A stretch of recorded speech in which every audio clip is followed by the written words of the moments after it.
কি? আপনি আমার মায়ের নাম্বার চেয়েছিলেন না, নেন, যা খুশি বলেন, ভিডিও দেখান, যা ইচ্ছা করেন।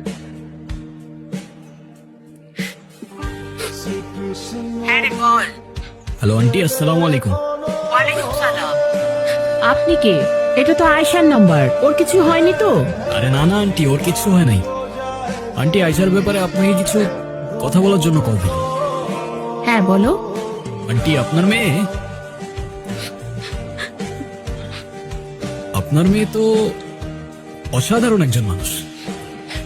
আমি ওর ক্যাম্পাসেরই ফ্রেন্ড। ক্যাম্পাসের সব টিচাররাই ওকে অনেক ভালোবাসে। ক্যাম্পাসে ওর মতো আরেকটা মেয়েও নেই। আমি ভাবলাম যে মেয়ে এত ভালো, তার মা না যেন কত ভালো মনের মানুষ। তাই ওকে বললাম আপনার সাথে একটু কথা বলার সুযোগ করে দিতে। ও মা, তাই নাকি? Thank you. তুমি তো খুব সুন্দর করে কথা বলো। শুনো, তুমি আয়শার সাথে আমাদের বাসায় আসবা, কিন্তু তোমার কিন্তু দাওয়াত রইলো।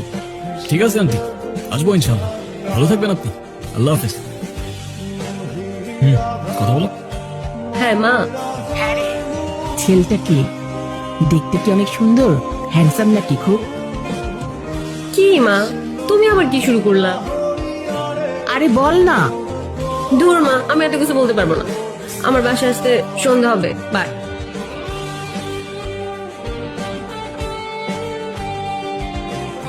আপনি আমার মাকে কিছু বললেন না কেন? সে তো আমি এমনিও বলতাম না। তুমি তো লিটারালি কান্না করছিলে।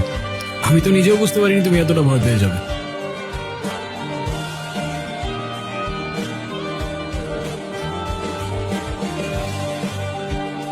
এদিকে তাকাও, এদিকে তাকাও।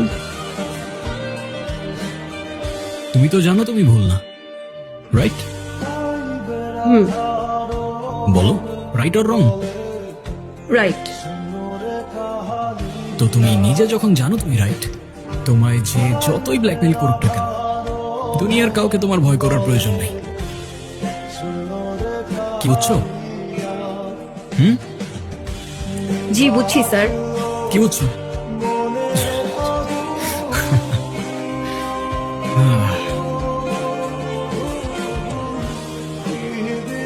আবারও রাজধানীতে পাওয়া গেল সেই জেল পলাতক দলের আর এক আসামির লাশ।